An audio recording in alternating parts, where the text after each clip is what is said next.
E aí, galera, bom dia, boa tarde, boa noite, como é que vocês estão? Estou aqui novamente, professor Rafael Vieira, para mais uma aula no canal Desbravando Elétrica. Pessoal, nós vamos iniciar, a partir desse vídeo, o estudo dos dispositivos de proteção elétrica, que são basicamente o quê? São os fusíveis, os disjuntores, o dispositivo diferencial residual, certo?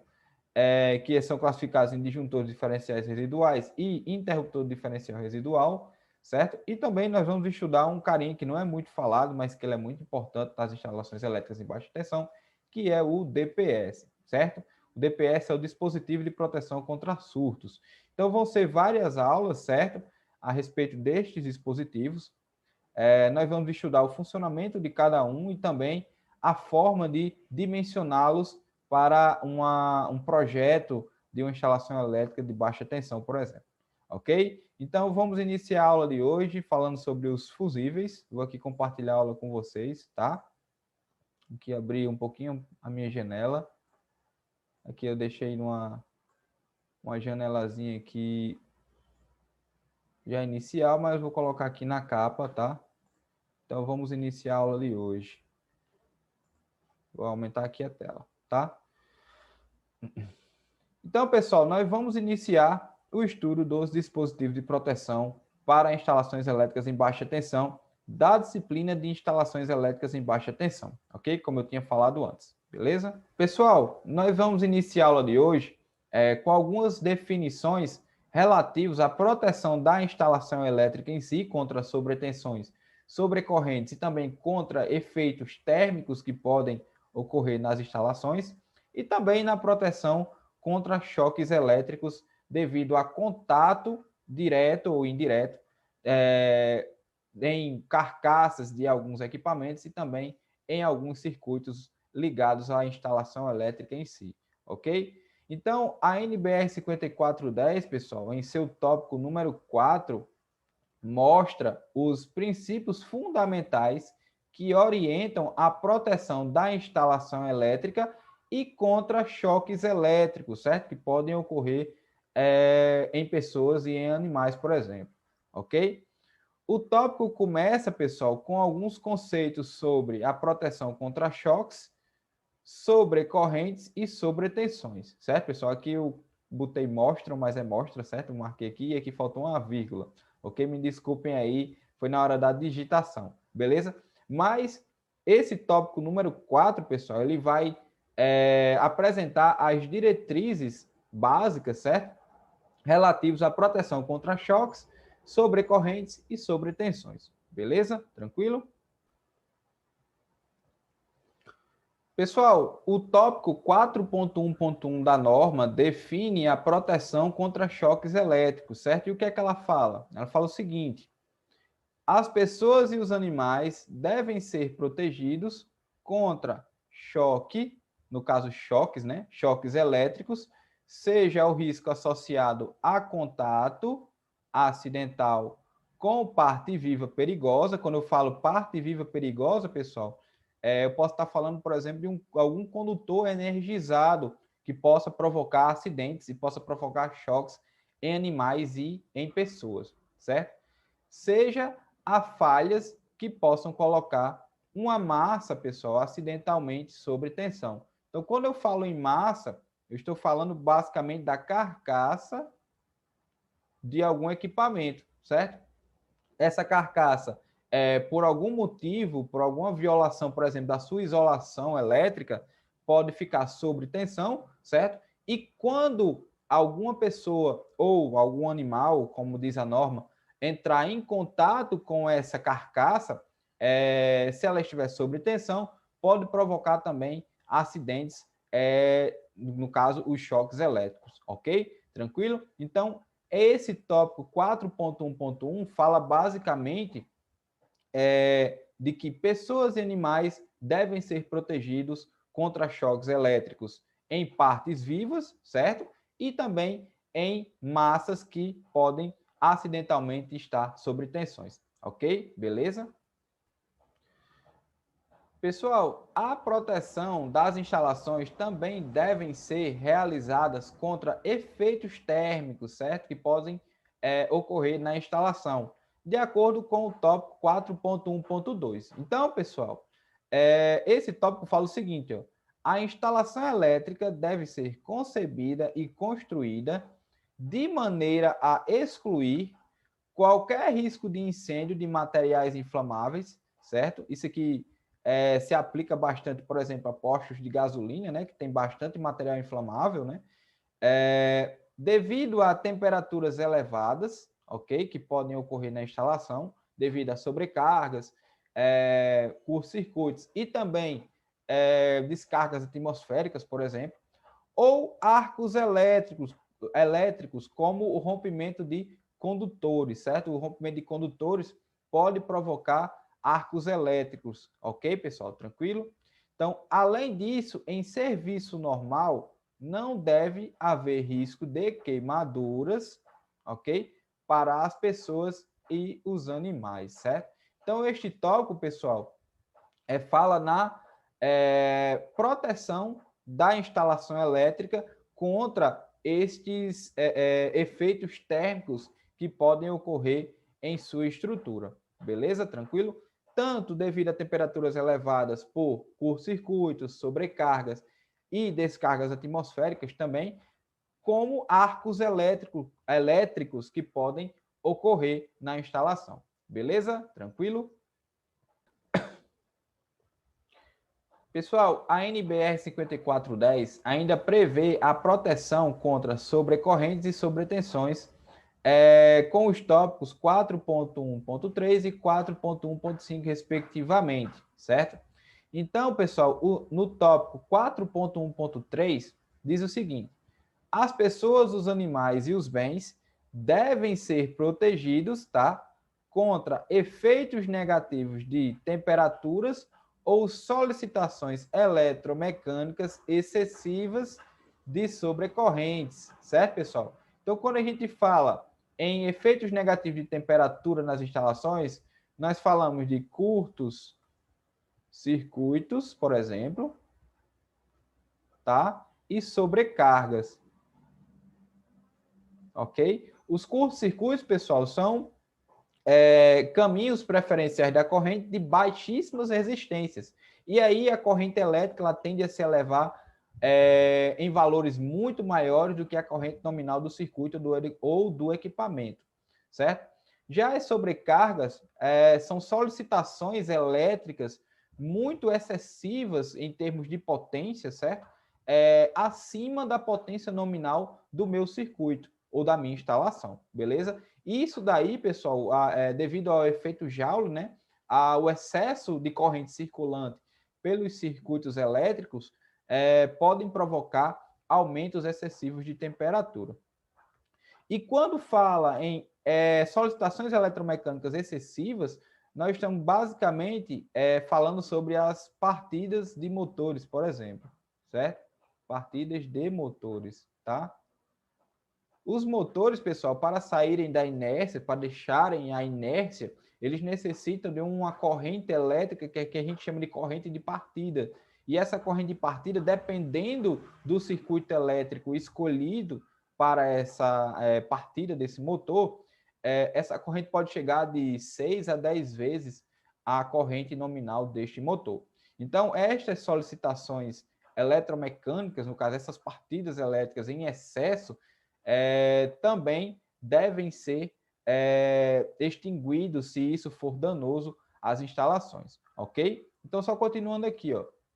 Solicitações eletromecânicas excessivas de sobrecorrentes, a que os condutores vivos possam estar submetidos. Quando ele fala em condutores vivos, são os condutores da instalação elétrica ou do circuito elétrico específico para aquele motor ou aquele equipamento que está ligado à instalação, ok? Tranquilo?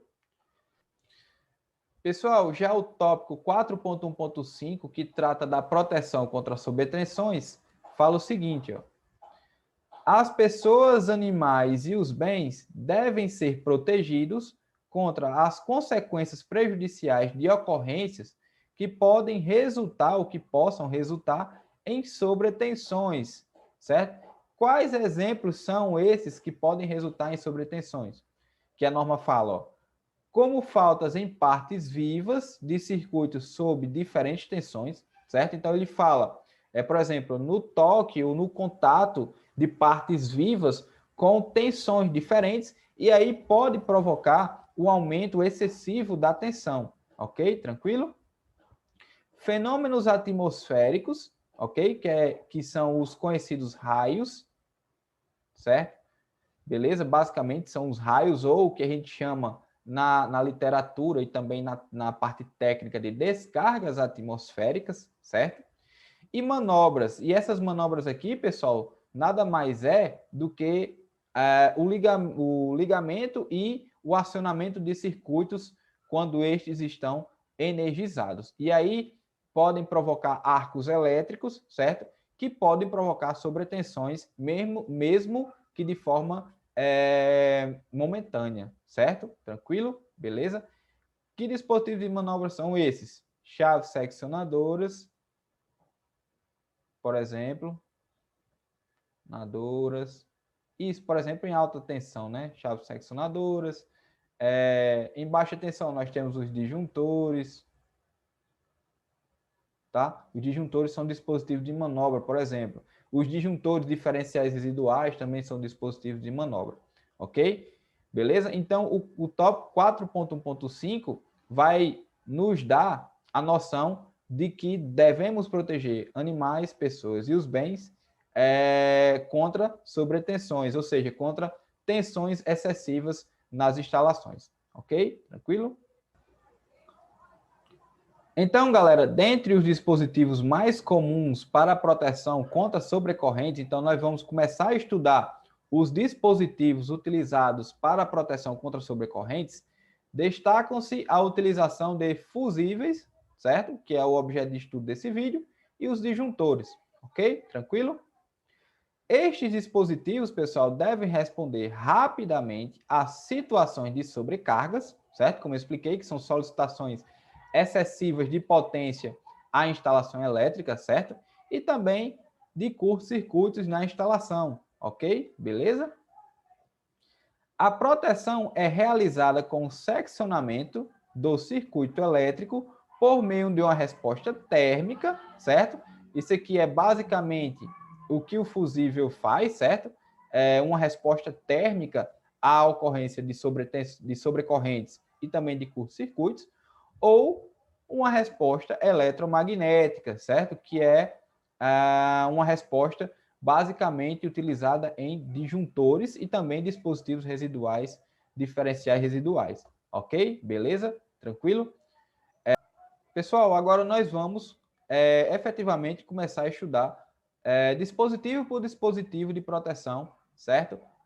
Que é o foco dessa parte de proteção das instalações elétricas em baixa tensão. Então, nós vamos começar com o estudo dos fusíveis, certo? Beleza?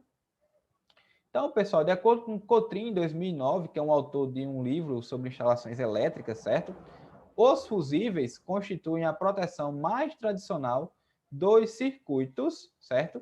E sistemas elétricos, tá bom? A sua operação é realizada de acordo com a fusão do que a gente chama de elemento ou elo fusível, certo? Devido à alta temperatura durante a excessiva passagem de corrente elétrica. Então, quando eu falo em excessiva passagem de corrente elétrica, eu estou falando de algum curto-circuito ou de alguma sobrecarga que possa ocorrer, beleza? O elo fusível, pessoal, é um condutor de pequena seção, certo? Ou seja, ele tem uma seção transversal baixa, certo? Beleza? Que por ter alta resistência, então se ele tem baixa seção, né? Ele vai ter uma alta resistência, não é isso? Como a gente viu lá nas aulas de análise de circuitos, resistência é igual a o material, né? A característica do material vezes o comprimento dividido pela área da seção transversal do condutor, né? Então, se ele tem baixa seção, ele vai ter uma alta resistência. Tem aquecimento maior que os outros condutores da instalação devido à passagem de corrente. Então, pessoal, se eu tenho alta resistência, certo? Eu vou ter uma alta capacidade de dissipação de calor, certo? E essa alta capacidade de dissipação de calor faz com que a temperatura aumente e esse elo fusível entre em processo de fusão, certo? Durante esse processo de fusão, o elo fusível ele tende a se romper. Então, esse rompimento faz com que a corrente de defeito devido a uma sobrecarga ou a um curto-circuito seja extinguida e aí o circuito elétrico e o equipamento associado a ele seja protegido contra estes problemas da instalação. Beleza? Tranquilo? Ainda segundo o Cotrim, pessoal, 2009, o elo fusível, o elemento fusível, né, pode ser constituído de materiais metálicos condutores, né, como cobre, prata, estanho, chumbo ou liga desses metais, beleza? O elemento fusível, pessoal, é colocado no interior do chamado corpo fusível, certo? Que é constituído de porcelana, basicamente, e é hermeticamente fechado, certo? Então, pessoal, esse elemento fusível, ele é colocado no interior deste corpo fusível, geralmente feito de um material dielétrico, como a porcelana, né? Que é muito utilizado na constituição do fusível em si, certo? E mantém esse elo fusível hermeticamente fechado, certo? Para que ele não tenha contato com o ambiente e a sua função seja melhor aproveitada, que é a função de proteção contra os circuitos e também contra sobrecargas, beleza? Tranquilo? Os fusíveis, em geral, contêm material granulado, extintor em seu interior, para a extinção do arco durante a fusão do elo fusível. Então, pessoal, quando eu tenho uma corrente de defeito e a temperatura ela se eleva no elo fusível, esse elo fusível tende a entrar no processo de fusão e tende a se romper.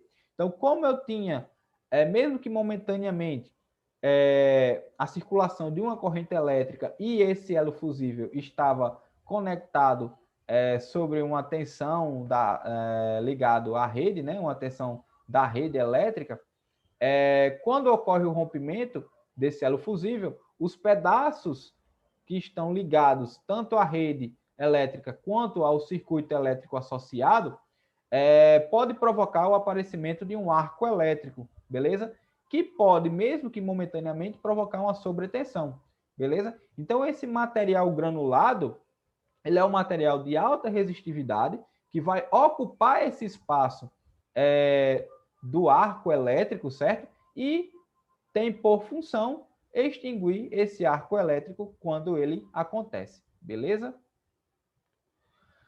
Os materiais comumente utilizados para serem desse material de extinção de arco, né? É a areia, no caso, são a areia e o quartzo, tá, pessoal? Que são materiais, como eu falei, de alta resistividade, beleza? Pessoal, para McIntyre e Nisquier 2014, os tipos de fusíveis que são mais encontrados ou que são mais estudados são os seguintes. Os fusíveis tipo rolha, que tem essa forma aqui, ó, ele tem essa forma muito parecida com uma rolha, certo?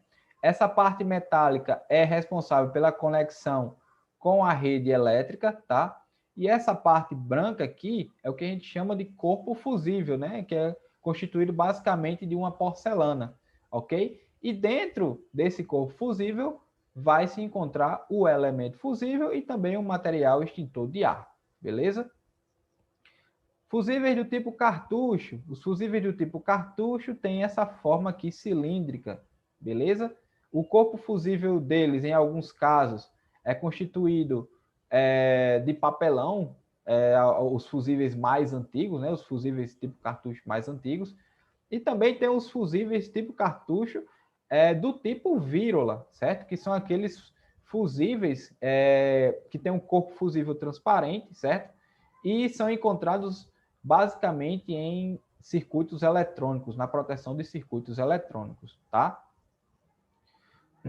Fusíveis de azede ou do tipo D. Então, os fusíveis de azede, pessoal, são fusíveis bem específicos, ok? Muito utilizados na proteção de condutores elétricos e também em sistemas de comando ou em circuitos de comando, e eles apresentam essa constituição aqui, ó, uma base e uma tampa, certo? Para serem interligados à rede elétrica, beleza? Mas o fusível mesmo é esse cara aqui, ó, não sei se dá para ver aí no vídeo, mas ele tem basicamente essa forma, tipo uma forma de uma garrafa, tá? Ele vem aqui, ó, ele tem essa forma aqui, tá? Onde aqui embaixo e em cima, no caso embaixo aqui e em cima aqui, são os contatos elétricos que são realizados com a rede elétrica associada a esse fusível, beleza? E aí ele tem essa base, esse anel e essa tampa aqui para interligá-lo à rede elétrica, tá? Beleza? E os fusíveis do tipo NH, que tem essa forma aqui, ó. Ele tem aqui também as suas conexões com a rede elétrica, beleza? E tem essa forma aqui mais quadrada, vamos dizer assim, né? Uma forma de um paralelepípedo, beleza? São utilizados muitos em proteção de circuitos com motores elétricos, beleza? Tranquilo? Então, pessoal, estes são os tipos de fusíveis mais estudados ou mais encontrados na proteção contra sobretensões e sobrecorrentes, beleza?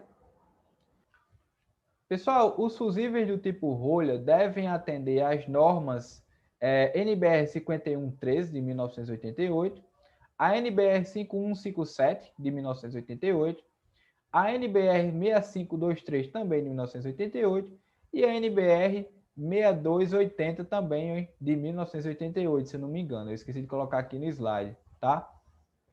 Beleza? Estas normas, pessoal, elas vão regir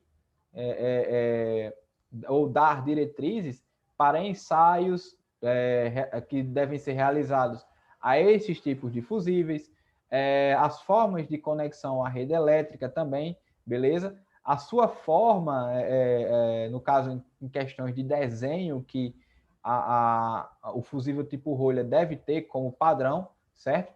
E também devem ser certificados de acordo com a portaria 101 do Inmetro de 16 de julho de 2001, beleza? Então, a sua utilização está limitada à sua certificação de acordo com essa portaria aí do Inmetro de 16 de julho de 2001, ok?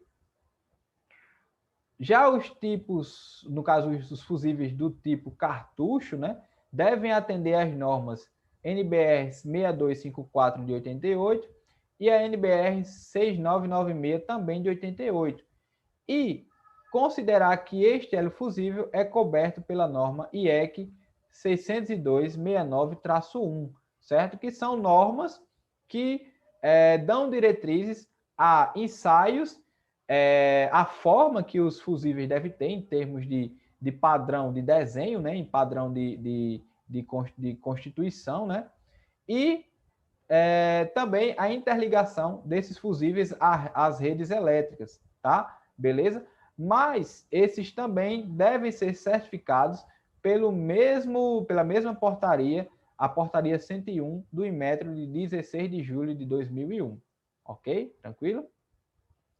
Pessoal, mas no caso, estes dois tipos de fusíveis não devem ser utilizados para a proteção de instalações elétricas em baixa tensão, certo? Não sendo permitidas as suas utilizações desde a criação da NBR 5410 em 1997, beleza? Então, não são recomendadas as utilizações dos fusíveis tipo rolha e tipo cartucho em instalações elétricas em baixa tensão, de acordo com a NBR 5410 desde 1997, certo? Então, como a gente vê aqui, ó, as normas dos fusíveis tipo rolha e também do tipo cartucho são normas de 1988, anteriores à NBR 5410, beleza? E foram feitos estudos a respeito da proteção desses tipos de fusíveis e na NBR 5410 foi constatado que eles não eram tão eficientes assim na proteção dos circuitos elétricos em baixa tensão. Então, esta norma, a NBR 5410, vetou o uso destes tipos de fusíveis para as instalações. Tranquilo? Beleza? Apesar de não serem utilizados, segundo o Cotrim, mesmo no ano 2009, não sei se ainda são produzidos, mas segundo o Cotrim, esses fusíveis tipo rolha, tipo cartucho, apesar de não utilizados, eles eram produzidos para serem utilizados perante a estoque, quando fossem necessários em alguma instalação ou na proteção de algum equipamento. Beleza? Tranquilo? Então, essa foi a justificativa que o livro do Cotrim deu para ainda a produção desses fusíveis do tipo rolho e do tipo cartucho, para serem utilizados como estoque, ok? Pessoal, os fusíveis do tipo diazed ou tipo D são fusíveis com tempo de interrupção mais curto que o valor de crista de corrente que não é alcançado, certo? Então, pessoal, esse valor de crista de corrente é o maior valor que a corrente de defeito pode alcançar no curto-circuito. É o que a gente chama de corrente de curto-circuito, por exemplo, presumida, beleza? Então, esses fusíveis de AZED apresentam um tempo de interrupção muito mais curto do que o tempo que leva para que a corrente de defeito chegue ao seu valor máximo. E aí, ele consegue extinguir o defeito o mais rápido possível, beleza? São fusíveis utilizados na proteção de condutores, tá, elétricos e circuitos de comando, certo? Comando de motores elétricos, por exemplo. Em intervalos de corrente, geralmente de 2 a 100 amperes. Isso com relação à corrente nominal, né?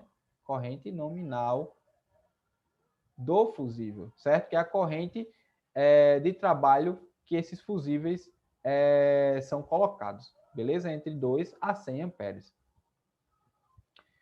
Já os fusíveis do tipo NH, pessoal, têm alta capacidade de interrupção, certo? Com faixa de corrente entre 6 a 1000 amperes, beleza? Então, ele tem uma faixa ainda maior com relação aos fusíveis do tipo diazed ou do tipo D.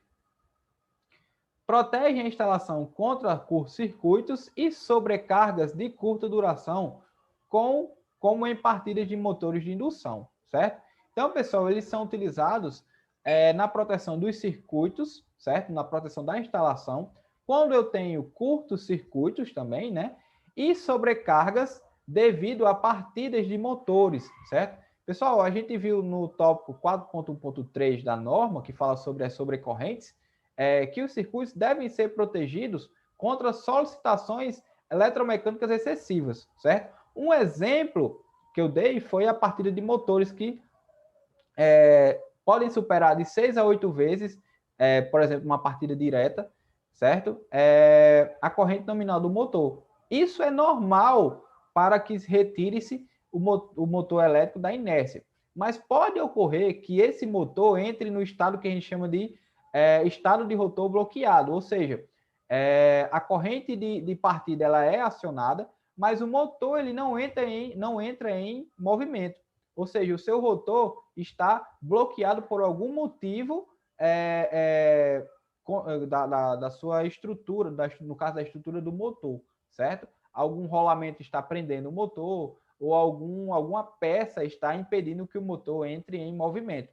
E aí, quando o rotor ele permanece parado, a corrente elétrica que circula por esse motor tende a se elevar bastante, além da corrente de partida do motor. E aí, este fusível, o fusível NH, ele deve ser rápido o suficiente para detectar essas sobrecargas, mesmo de curta duração, e extinguir esse defeito da instalação elétrica, beleza?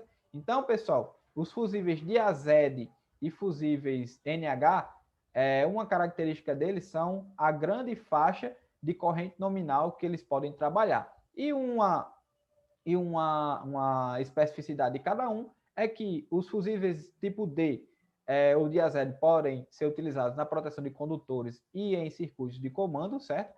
E os fusíveis NH são utilizados na proteção das instalações elétricas quando se apresentam motores elétricos ligados a essa instalação, beleza? Pessoal, agora terminando de estudar os fusíveis mais comumente estudados na literatura, que são e foram utilizados nas instalações elétricas em baixa tensão, agora nós vamos estudar as características de operação dos fusíveis, certo? Pessoal, o elemento fusível e o condutor elétrico são percorridos por uma corrente de valor I, certo? Genérica, uma corrente de valor I, certo?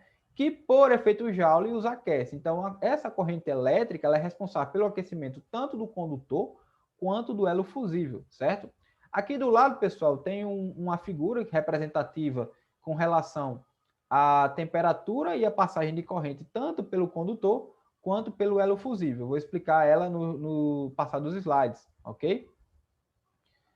Desta forma, pessoal, o condutor assume um valor praticamente constante de temperatura, que eu vou chamar aqui de θ1. Então, aqui na região do condutor, pelo condutor ter uma resistência muito menor que o elo fusível, ele vai apresentar uma temperatura de trabalho no valor de θ1, certo? Beleza?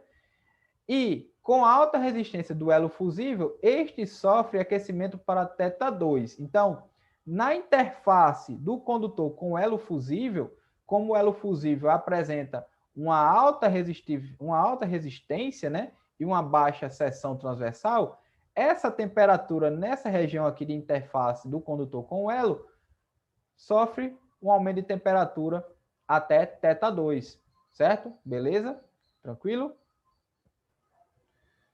Pessoal, a elevação da temperatura só demonstra o aumento no calor no elo fusível, certo? Então, devido às características que o elemento fusível tem de baixa seção e de alta resistência, a elevação de temperatura é só um fator que demonstra o aumento do calor que está sendo dissipado naquele elemento fusível, beleza?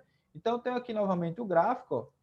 Eu vou aqui circular novamente a temperatura θ1 e θ2, tá? θ1 é a temperatura do condutor com a passagem de corrente e o θ2 é o aumento da temperatura do condutor, no caso do elemento fusível, né? Quando interligado ao condutor, certo? Devido às suas características resistivas, ok? Então, este calor, pessoal, no caso, o calor produzido pelo elo fusível é transferido para as extremidades por meio das conexões com os condutores. Então, esse calor que está sendo transferido, no caso, está sendo produzido pelo elo fusível, ele é transferido uniformemente para as extremidades por meio das conexões dos condutores, né? Como os condutores têm uma seção maior e também uma resistência menor, o calor tende a se distribuir uniformemente para as extremidades, ok? Mas esse fusível, pessoal, o elemento fusível, ele tem uma baixa capacidade de transmissão de calor ainda, certo? Então, mesmo que esse calor seja distribuído para as extremidades relativos aos condutores, esse elemento fusível apresenta uma baixa capacidade nessa transmissão de calor, certo? O que resulta em maior quantidade de calor em seu ponto médio, ou seja, no meio do elo fusível, no ponto central do elo fusível, eu vou ter uma grande quantidade de calor ainda armazenada, ainda sendo dissipada por esse elemento fusível. Beleza? Tranquilo?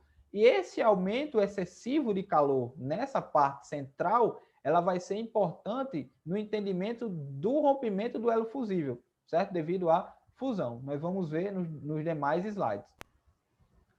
Pessoal, a temperatura é decrescente do ponto médio até as extremidades do elo fusível, né? Como eu falei, o calor ele se distribui do centro para as extremidades, beleza? Então, eu tenho aqui, novamente o gráfico, eu tenho aqui a temperatura do condutor, eu tenho aqui a temperatura do ponto médio, e essa temperatura θA é a temperatura de interface entre o condutor e o elo fusível, certo? Quando ocorre a distribuição de calor ao longo do comprimento do elo fusível até as extremidades na interligação com o condutor do circuito, beleza? Então, pessoal, nas extremidades onde estão os pontos de conexão, a temperatura é menor que no meio do elo, né? Certo? Como eu falei, dá para ver aqui no gráfico, aqui no meio do elo eu tenho uma temperatura θ2 maior do que a temperatura θA, certo?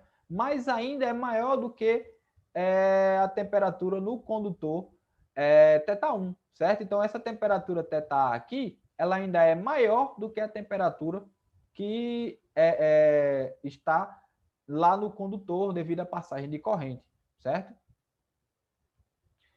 A temperatura θA, pessoal, não deve ultrapassar um valor especificado por norma, no caso, por uma norma específica daquele fusível que está sendo utilizado, ok? Para não prejudicar a isolação do condutor. Então, se essa temperatura θA for muito além do que estipulado por norma, essa temperatura ela pode afetar a temperatura da isolação do condutor. Por exemplo, condutores de PVC têm temperaturas de trabalho em torno de 70 graus Celsius. Se essa temperatura de 70 graus Celsius começar a ser superada e for aumentando, a isolação desse condutor pode ser comprometida. E aí eu posso ter a ocorrência de incêndios, certo? Pessoal, a corrente elétrica do circuito percorre o fusível de modo permanente, certo? Sem que o valor limite de temperatura seja ultrapassado. Galera, o valor limite de temperatura seria aquele valor θ2, certo? Que é o maior valor de temperatura que está presente no ponto médio do fusível, beleza? Ok? Esta corrente, pessoal, é a chamada corrente nominal do fusível, que, em outras palavras, quer dizer o quê? É a corrente que o fusível permite circular sem que o seu valor limite de temperatura seja ultrapassado, ok? E esse valor, essa corrente nominal, ela é importante tanto na escolha do fusível para a instalação, quanto no dimensionamento desse fusível para a instalação, ok? Beleza? Pessoal, uma corrente com intensidade muito superior à corrente nominal eleva a temperatura ao longo do comprimento do fusível, né? Então, como o calor ele se distribui do centro para as extremidades, quando eu aumento o valor da corrente acima da nominal, o calor também produzido também aumenta, ok? E a temperatura ao longo do comprimento do elo fusível também tende a aumentar, beleza? Mas, pessoal, isso provoca, assim, a fusão do elemento fusível, por quê? Porque antes que o calor gerado seja transmitido para as extremidades, a fusão do elemento fusível, devido ao aumento excessivo de temperatura, ou seja, a temperatura de trabalho agora está muito acima do valor de temperatura limite do elo fusível, é alcançada. E aí o fusível entra em fusão, permitindo o seccionamento do circuito elétrico com defeito ou com a corrente acima da corrente nominal desse fusível que foi escolhido para a proteção do circuito ou da instalação. Beleza? Pessoal, a fusão do elo fusível, né, interrompe a passagem de corrente pelo circuito devido ao rompimento deste elo, certo? Então, quando a corrente ela é muito alta, além da corrente nominal, e ocorre o procedimento da fusão do elo fusível devido a alcançar a temperatura limite do elo fusível durante o seu funcionamento, a fusão leva ao rompimento do elo fusível e aí eu vou ter a interrupção da corrente elétrica circulante pelo circuito e também pelo elemento fusível, certo? Porém, pessoal, durante o rompimento do elo, ocorre a presença de um arco elétrico momentâneo, certo? Nas extremidades rompidas do elo. Então, como eu falei nos slides anteriores, quando o elo fusível ele entra em fusão e se rompe, por ter ainda, mesmo que momentaneamente, uma passagem de corrente, né, devido à quebra da rigidez dielétrica, ocorre o aparecimento de um arco elétrico nas extremidades rompidas do elo, certo? E isso pode provocar pequenas sobretensões, mesmo que de forma momentânea. Beleza? Tranquilo? Então, pessoal, o arco elétrico é cessado ou é extinguido, né, pelo elemento extintor, né? Geralmente utiliza-se areia que penetra na região do arco, certo? Retirando toda a energia calorífica provocada, extinguindo o arco elétrico, seccionando o circuito. Então, quando ocorre o rompimento, tem-se uma tendência na formação do arco elétrico, mas o elemento ou material extintor, que geralmente é areia ou quartzo, certo? Ocupa o espaço, né, desse arco, né, desse arco elétrico, e por apresentar uma resistência ou uma resistividade muito alta, certo? Esse material ou esse elemento extintor, ele é passível de retirar toda a energia calorífica produzida pelo arco elétrico e também extinguindo o mesmo, dando aí a possibilidade do seccionamento do circuito durante a corrente de defeito, ok? Beleza? Galera, aqui é uma figura representativa de como funciona o fusível, ou o elemento fusível, no momento da ocorrência de um curto-circuito, certo?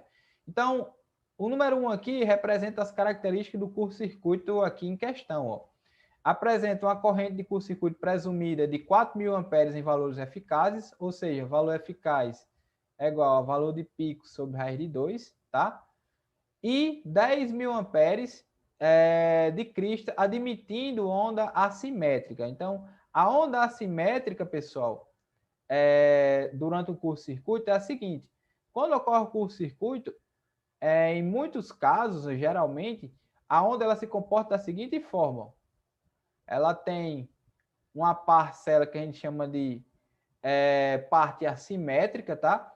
E em um determinado instante de tempo, a onda senoidal ela se estabiliza, que a gente chama de regime permanente, ok? Beleza? Mas para efeitos de cálculos, são utilizados os valores de crista dessa parte aqui assimétrica, né? Porque se a gente prevê a parte assimétrica do curto-circuito, a gente tem como também prever a parte simétrica, né? Durante a proteção, beleza? Então ele tem essas duas características. E aqui o gráfico, ó. Em 2,5 milissegundos, a corrente de curto-circuito evolui para 2.000 amperes, certo? E o valor de crista aqui, ó, é em torno de 10.000 amperes, beleza? No caso, o valor de crista é admitindo uma onda assimétrica, beleza?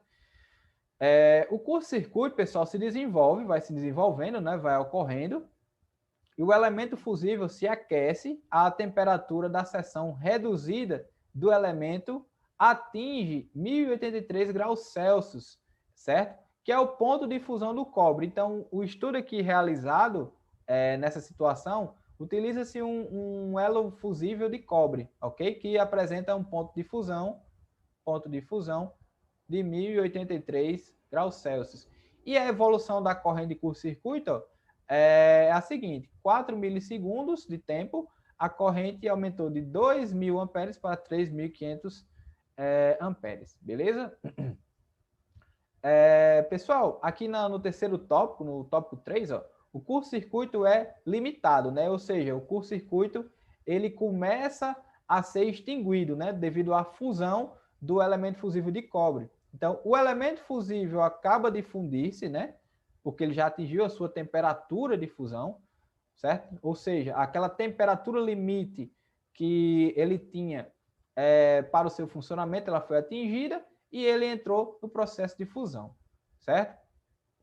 Ele funde-se e se divide em duas partes, criando-se ainda um arco elétrico que pode atingir a temperatura de 2.000 graus Celsius a corrente contínua passar, certo? Então, a evolução aqui, ó, em 4,8 milissegundos, a corrente de curto-circuito é em torno de 5.000 amperes, certo? Mas, nesse momento aqui, ó, ocorre o quê? A fusão do elemento fusível devido a atingir a sua temperatura de fusão, certo? E esse arco elétrico aqui aparece justamente devido ainda à passagem de corrente elétrica pela quebra da rigidez dielétrica do meio, ok? E aí a corrente de curto-circuito ela continua ainda a aumentar, mesmo que por 0,8 milissegundos, chegando a 5.000 amperes, beleza? Aqui o ponto 4, ó, o arco faz fundir a areia, certo? O que é o material extintor nesse caso aí, e o elemento fusível, A areia, ao fundir-se, resfria o arco e aumenta a resistência interna do fusível e a corrente cai, certo? Então, olha aqui o funcionamento do material extintor.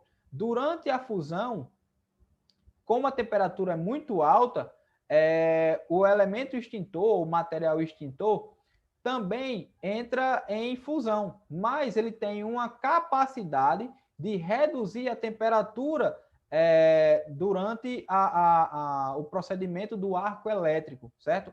E aí, essa redução de temperatura e também a ocupação do material extintor ao espaço vazio provocado pela fusão do elo fusível, ou seja, pelo repartimento, não o caso repartimento, pela partição, no caso, né, do elo fusível pela corrente de curto-circuito, a resistência interna do fusível aumenta e reduz a corrente de curto-circuito presente, né? Então, aqui a evolução faz o seguinte, ó, chega a 5.000, ó, mas quando o material extintor de arco ele começa a agir, ó, ele reduz a corrente novamente. E a evolução agora passa a um tempo de 6 milissegundos. Ou seja, quando o elemento fusível ele se rompe, eu vou ter ainda um pequeno aumento na corrente de curto-circuito devido à presença do arco, mas quando o material extintor de arco entra em operação, ele aumenta a resistência interna, reduzindo a corrente de curto-circuito novamente, certo? E agora ele desceu de 5.000 amperes para 3.000 amperes, mais ou menos, aqui na situação, ok? O arco está extinto, né? Quando o material extintor de arco ele entra em fusão, né? Diminui a temperatura e ocupa o espaço também deixado pela partição do elemento fusível, o elemento fusível desapareceu, certo? A temperatura interna do fusível está caindo, a areia fundida se solidifica e a corrente não passa mais, certo? Então, como eu vou ter o rompimento do elo fusível, a corrente vai diminuindo, né, até se extinguir em 9,5 milissegundos, e durante esse processo, quem faz o procedimento de reduzir a corrente elétrica no meio é o material extintor de arco, certo? Aumentando a resistência interna do fusível, beleza? Então, esse aqui, pessoal, é um procedimento básico de como funciona o fusível e como que o elemento fusível se comporta durante o seu procedimento de fusão e também a ação do material extintor de arco durante o aparecimento de um curto-circuito, certo? Beleza? Ele é responsável por aumentar a resistência interna do fusível, reduzindo-se assim a corrente de curto-circuito que estava presente naquele elemento, naquele componente, no caso, ou naquele circuito, ok? Beleza? Até que a corrente seja extinguida, beleza?